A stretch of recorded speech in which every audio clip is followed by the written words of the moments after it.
Hello, welcome back. आज का lecture होगा मेरा मेश एनालिसिस। क्वेश्चंस को सॉल्व करने के लिए जिस तरीके से नोडल एनालिसिस आया था वैसा ही अब है हमारा मेश एनालिसिस, या इसी को बोला जाता है लूप एनालिसिस। इसमें करना क्या होता है, देखिए मैंने बोला था कि मोस्टली क्वेश्चन जब आपके कम्प्लेक्स आते हैं तो सॉल्व नॉर्मल मेथड से नहीं हो पाते हैं, तो उसके लिए नोडल और मेश दो मेथड है। तो नोडल हमने देख लिया, और ध्यान रखें जब क्वेश्चन आपको देखेगा तो मोस्टली क्वेश्चन नोडल से मिल जाते हैं। 15% क्वेश्चन ऐसे होंगे कि आपके मेश से देखने को मिलेगा, बट बाकी 85% क्वेश्चन आपको नोडल से बनते हैं। लेकिन जब आप जाओगे किसी सेमेस्टर के एग्जाम में तो वहां तो आपसे पूछ देता है, क्योंकि उसके दो ही मेथड है, या तो मेश से बनाइए या फिर लूप से बनाइए। तो वहां पे आपका आता है क्या कि आपको उस मेथड से जाना पड़ता है। लेकिन कंपटीशन के अंदर क्या होता है कि आप मोस्टली क्वेश्चंस नोड से बनाते हैं। तो चलिए आज मैं चैप्टर देख रहा हूं मेश एनालिसिस, तो ये कैसा होता है इसकी चर्चा करता हूं। अब देखिए यहां भी एक सर्किट में बना लेता हूं। सपोज दैट एक सर्किट ये रहा, दूसरा इस तरीके से सर्किट है। इसे बारी बारी से एनालिसिस करेंगे कि क्या होता है ये लूप एनालिसिस। ये एक सोर्स है, ये है मेरा 12 वोल्ट, ये है 4 ओम, इसको भी ले लेता हूँ 4 ओम, ये है 2 ओम, ये ले लो 5 ओम वोल्ट, है ना। ये हमारा सर्किट है। अब आपसे मान लो कि क्वेश्चन पूछ दिया कि बताइए इस सर्किट का करंट क्या होगा यहाँ पर। तो नॉर्मल मेथड से आर इक्विवेलेंट तो निकाल नहीं सकते, नॉर्मल मेथड तो नहीं लगना है। अब चलिए क्या नोडल लग सकता है, यहाँ पे नोड रखेंगे, V निकालेंगे, और V जब वोल्टेज निकल जाएगा तो यहाँ रेफरेंस वोल्टेज जो 0 माने तो V - 0/2 कर देंगे तो करंट निकल जाएगा। तो नोड से तो निकल जाएगा, पर मेथड तो अपने को सीखना है लूप एनालिसिस। इस मेथड को सीखने के लिए क्या करेंगे और ये मेथड क्या कहता है, यही चीज़ों को समझना है। इसके रिगार्डिंग पॉइंट को पहले लिखेंगे। क्या क्या पॉइंट है मेश एनालिसिस के रिगार्डिंग। पॉइंट देखिए, कहता है पहला पॉइंट, इन मेश एनालिसिस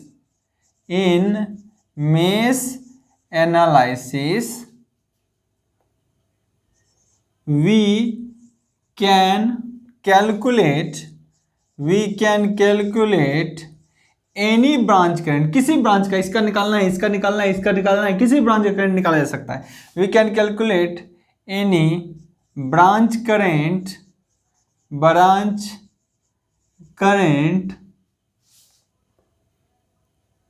पहला पॉइंट, किसी भी ब्रांच का आप करंट निकाल सकते हैं बाय यूजिंग मेश एनालिसिस और लूप एनालिसिस। अब जब ये आप कैलकुलेट करोगे मेश एनालिसिस में तो क्या क्या पैरामीटर का ध्यान रखना है। जब यहाँ लूप लगाओगे तो लूप में क्या होता है, किसी का वोल्टेज का अलजेब्रिक सम 0 है ना। नोड पे क्या होता था, करंट का अलजेब्रिक सम 0, लेकिन जब लूप में लगाएंगे तो करंट का क्या होगा, वोल्टेज का अलजेब्रिक सम 0, यानी क्या लगेगा, KVL। In loop analysis we apply KVL, Kirchhoff's voltage के नियम। We apply KVL, Kirchhoff's voltage के नियम, ठीक है ना। इस चीज का भी ध्यान रहे, क्योंकि लूप में हमेशा वोल्टेज का अलजेब्रिक सम 0 होगा, यानी यहाँ का वोल्टेज, यहाँ का वोल्टेज, यहाँ का वोल्टेज को 0 कर देंगे। डायरेक्शन देखते रहना है, प्लस माइनस कौन सा लेना है, ठीक है ना। वो तो डायरेक्शन के अकॉर्डिंग होता है। तो वोल्टेज का अलजेब्रिक सम 0। तो कई बार आपको एग्जाम में पूछा जाता है, बताइए कि मेश एनालिसिस के अंदर कौन सा लॉ लगता है किरचॉफ्स का, तो वोल्टेज लॉ। और नोड एनालिसिस में कौन सा लगता है, KCL, किरचॉफ्स के करंट के नियम, ठीक है। चलिए नेक्स्ट इंपॉर्टेंट पॉइंट और क्या ध्यान रखना है इसके अंदर, थर्ड वन और इंपॉर्टेंट पॉइंट। देखिए इसको सॉल्व करने के लिए ना अपने को क्या करना है, जितने ब्रांच के अकॉर्डिंग जितने लूप बन रहे, देखो ये लूप बन रहा है, ये एक लूप बनना है, तो लूप आपको मानना है 1 और इसको लूप मान लेना है 2, या इसको आप 2 मांगेंगे तो इसको 1 हो जाएगा, तो लूप मान लिया। और नेक्स्ट क्या करना है, जो लूप मानने के बाद या तो डायरेक्शन दोनों में करंट का जाते हुए ऐसे मानना है, या फिर दोनों में उल्टा मानना है। तो मैं एग्जांपल के तौर पे क्लॉकवाइज डायरेक्शन में दोनों लूप में करंट का डायरेक्शन मैंने माना है। करंट का डायरेक्शन कैसा, क्लॉकवाइज, किसमें, दोनों ही ब्रांच में। इसको I1 बोल दिया और इसको I2 बोल दिया। दोनों ही लूप के अंदर हमने करंट का डायरेक्शन माना, लेकिन अगर इसमें क्लॉकवाइज माना तो इसमें भी क्लॉकवाइज मानना पड़ेगा। इसमें एंटी क्लॉक लेके लोग ऐसे घूमता हुआ तो इधर भी एंटी क्लॉक करना पड़ेगा। तो मैं यहां पे लिखता हूं नेक्स्ट और इंपॉर्टेंट पॉइंट क्या है, इन loop method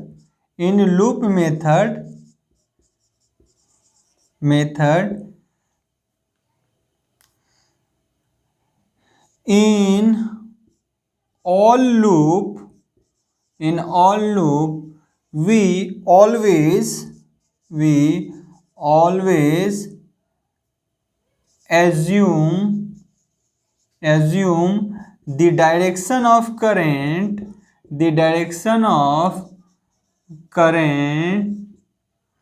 is either clockwise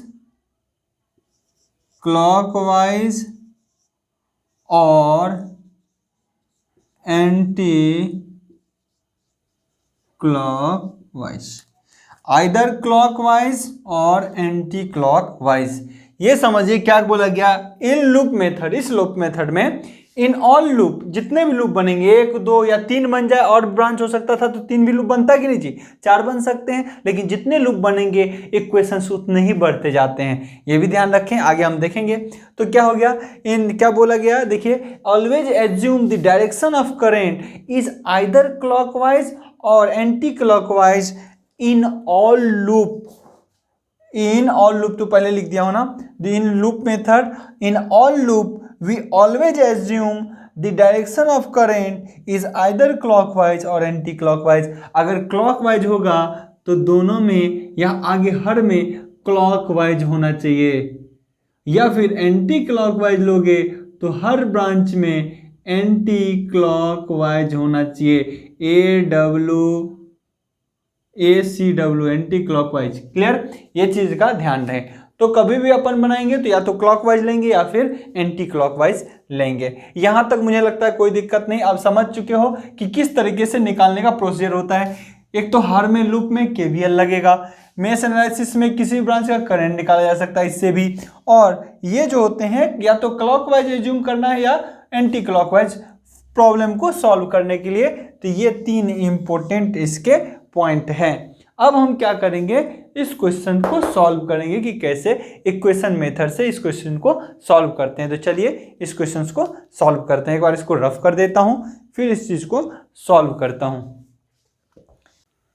okay, अब यहां पे देखिए, अपने को लूप में लेके चलना है क्वेश्चन का सॉल्यूशन, यानी ये करंट निकालने के लिए पहले आपको लूप करंट, इसका करंट पता करना पड़ेगा। यानी देखिए, अगर समझिएगा, यहाँ पे समझिएगा कॉन्सेप्ट, फाइनल रिजल्ट एक ही बार पता चल जाएगा। ये करंट का डायरेक्शन कैसा पूछा है, आई ऐसा नीचे की ओर। तो आई में समझिए आई क्या होगा, अगर कोई कह रहा है एक ब्रांच, इसी ब्रांच में एक करंट जा रहा है नीचे की ओर, है ना, ये देखिए I1 नीचे की ओर जा रहा है और I2 किधर की जा रहा है, ऊपर की ओर। I2 किधर की ओर जा रहा है, ऊपर की ओर। समझिएगा एक ब्रांच है, उसमें मान लो 3 नीचे जा रहा है और 3 ऊपर जाएगा, तो रिजल्टेंट कितना उस ब्रांच में, 0। क्लियर, समझिएगा, पहले कॉन्सेप्ट बता रहा हूं। ये देखिए, इसमें इस ब्रांच में नीचे की ओर पूछा है कितना करंट जा रहा है, लेकिन इस ब्रांच में 2 तरीके का करंट जा रहा है मेरे लूप के अकॉर्डिंग, एक तो इधर से और दूसरा भी इधर से।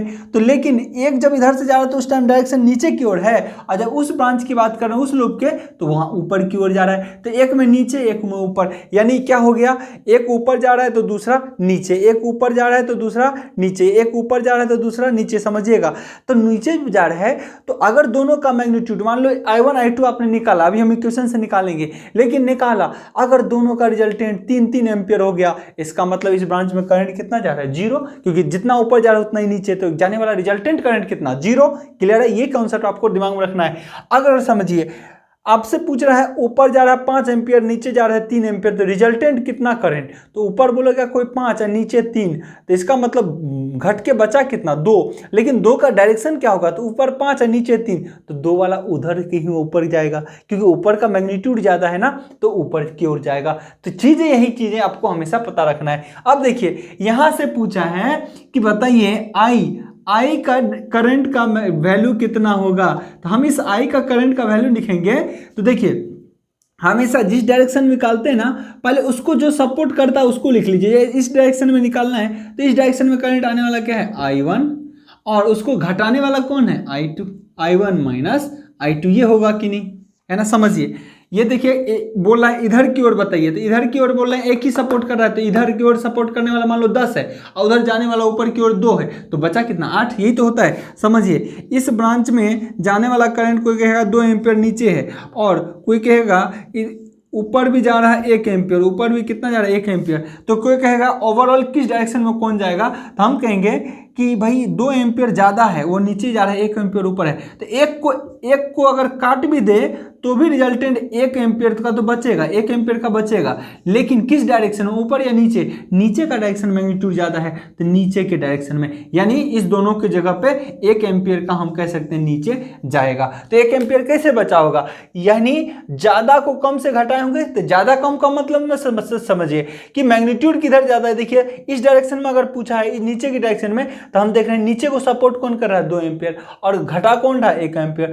तो बचा कितना 1 एम्पियर। किसको किससे घटाना ये मतलब बता रहा हूं, किसको ऐसे नहीं कि यहां आई पूछा है तो इसको इससे घटा दिया, इसको इससे घटा दिया, नहीं, कौन सपोर्ट कर रहा है, जो सपोर्ट उसको कर रहा है उस डायरेक्शन का करंट लिख दीजिए। तो आई इस डायरेक्शन से पूछा है तो इसको सपोर्ट कर रहा है I1 और उसको विरोध कौन कर रहा है ये वाला, तो माइनस I2। ठीक है, मान लो ऐसा हो जाता कि दो करंट दोनों नीचे की ओर जाता, आगे पढ़ेंगे सुपरपोजिशन थ्योरम, वो सब देखना, तो दोनों करंट अगर एक ही ब्रांच से जाने लगेगा तो दोनों जुड़ जाएंगे, ठीक है ना। तो यहाँ तो घटेगा, एक नीचे जा रहा है एक ऊपर जा रहा है, ये समझाने के लिए इतना बोलना पड़ रहा है, नहीं तो इतना इसमें तो कुछ है ही नहीं। ठीक है, चलिए आगे बढ़ रहा हूँ। चलिए अब हम पढ़ते हैं लूप। यहाँ पे बोलूँगा इन लूप 1, इन लूप 1, ये मेथड फर्स्ट है, मेथड है हमारा। लूप 1 में हम ट्राई करेंगे पहले लूप में क्या बता रहा है। पहले लूप में नॉर्मली आपको नोडल लगा लेना है। आपको कैसे लगाएंगे, हमने करंट का डायरेक्शन ये एज्यूम किया, इसका मतलब यहाँ प्लस होगा यहाँ माइनस, जहाँ से पहले इंटर करता है वहाँ प्लस बाद में माइनस। यहाँ से देखिए अब इस ब्रांच में आपको लगेगा कि कौन क्या मानेंगे, ध्यान रखिए जिस लूप की हम चर्चा करेंगे हमेशा उसको महत्व देंगे, इंपॉर्टेंस देंगे। ध्यान रखिए जिस लूप में हम चलेंगे हमेशा वेटेज उसी का रहता है, इस चीज का ध्यान रहे ये हमेशा। यहां तो एक छोटा सा पॉइंट भी लिख देता हूं नोट में लिखता हूं always that current is dominant, always that current is dominant where we calculate।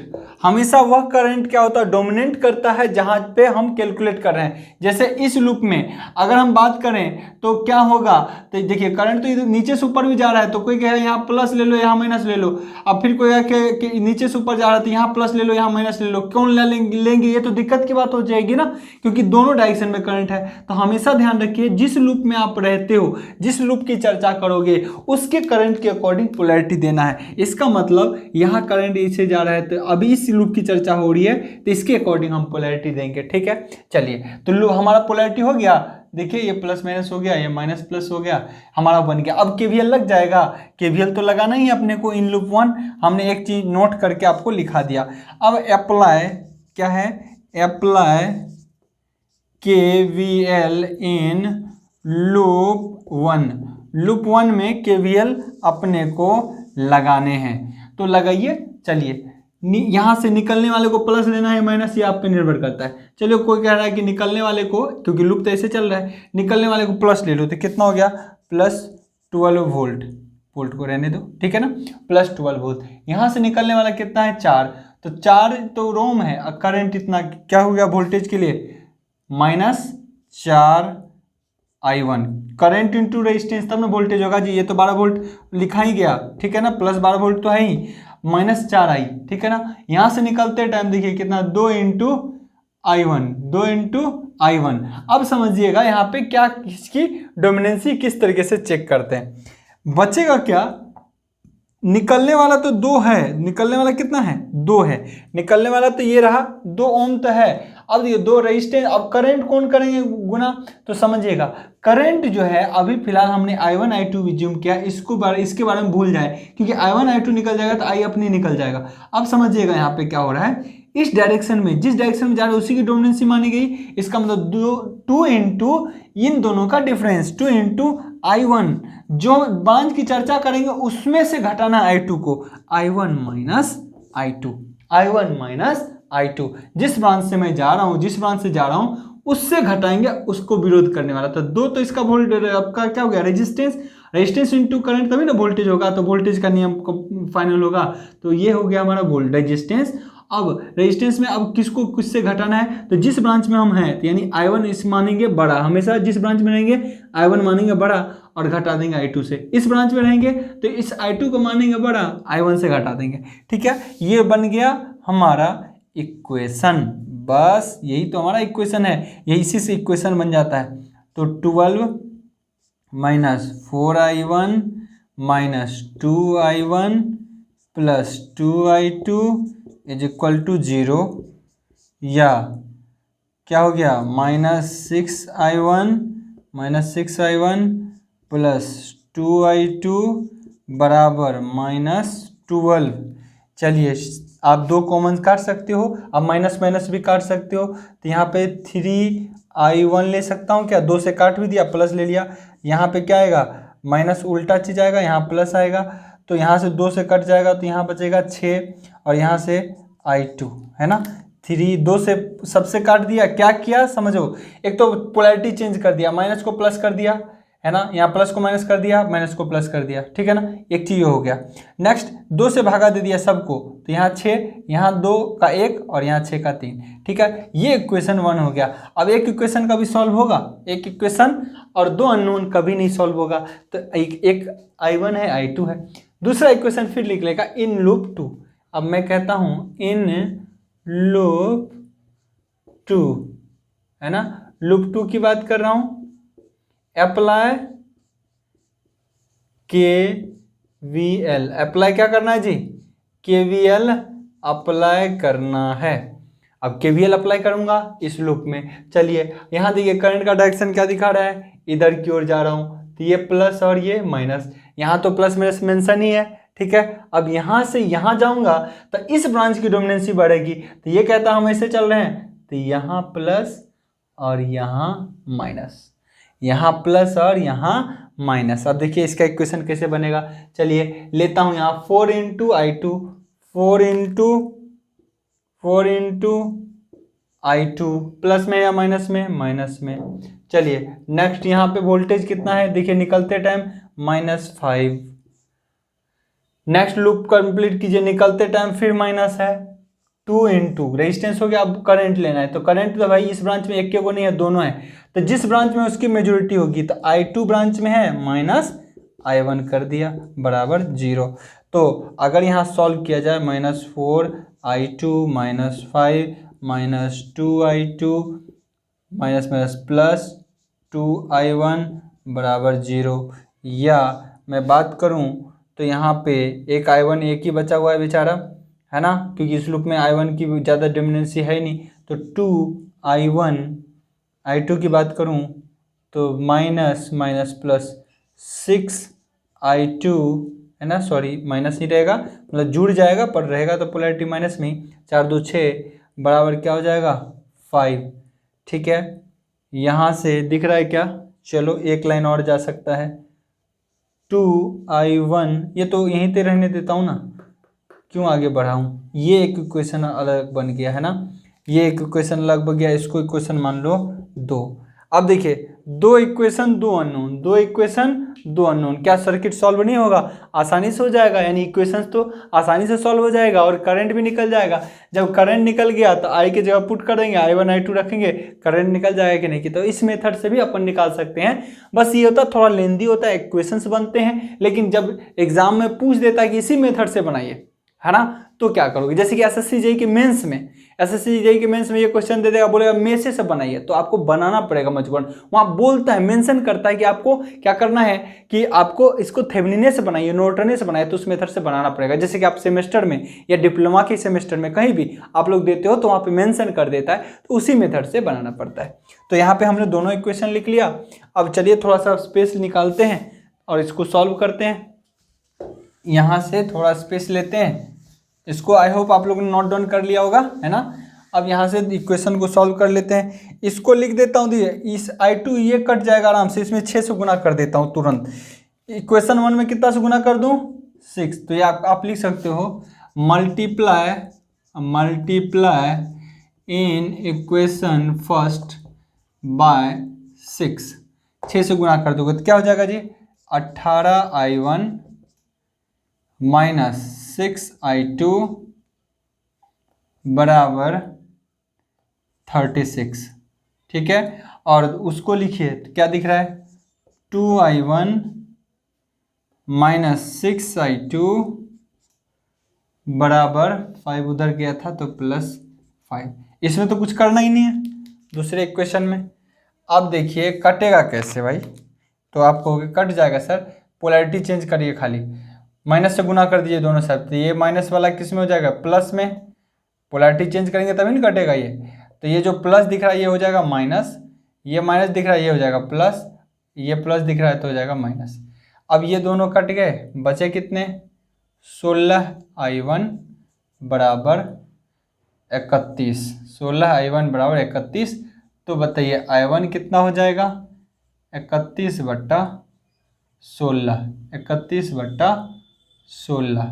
तो कोई पूछेगा I2 भाई बता दो, I2 कितना होगा, तो इसमें वैल्यू पुट करिए, I2 इसमें पुट करिएगा तो कितना देगा, है ना। I1 तो हमारा निकल गया, I2 कितना होगा, स्पेस आपको यहाँ दिख रहा है ना। चलिए इसी स्पेस से काम निकाल लेते हैं।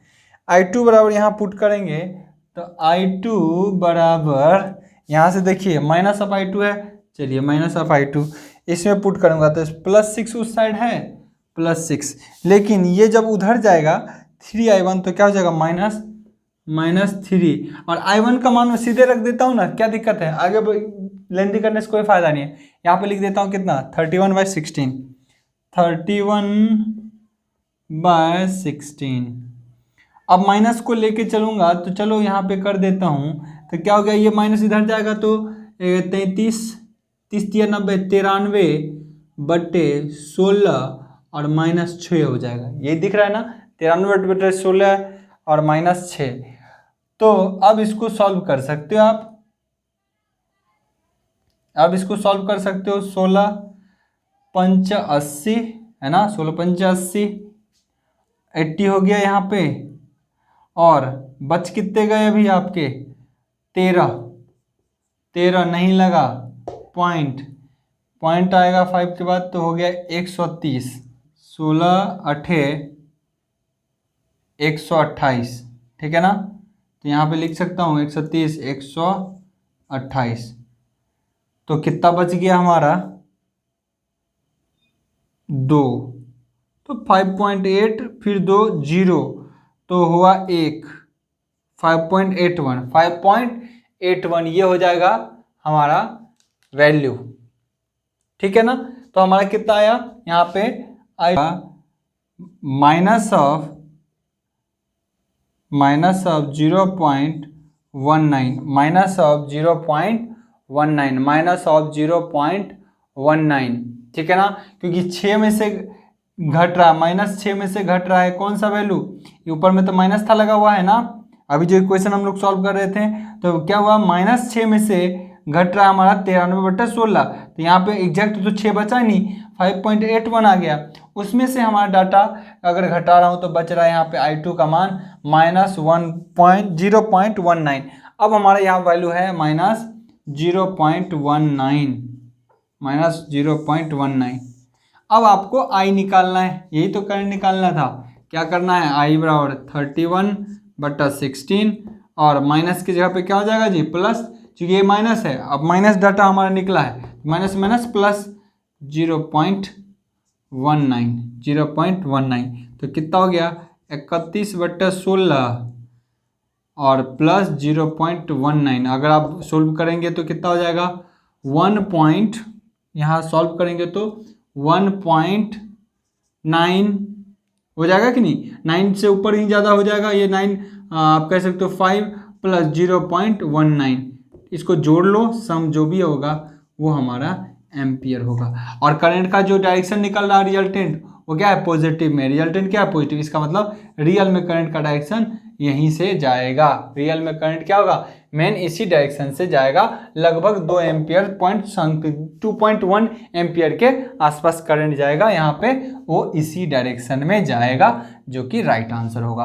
तो इस तरीके से आप सॉल्व कर सकते हो कि मेष के क्वेश्चन को कैसे बनाएंगे, तो लूप लगा के, हमेशा लूप लगाना पड़ता है। तो चलिए यहाँ तक मुझे नहीं लगता कोई प्रॉब्लम रहा होगा, आगे हम एक और प्रैक्टिस क्वेश्चन करेंगे इंपॉर्टेंट वाला, तो उस तरीके से आपका बेसिक हो जाएगा। आज के लिए इतना ही, good luck, have a nice day.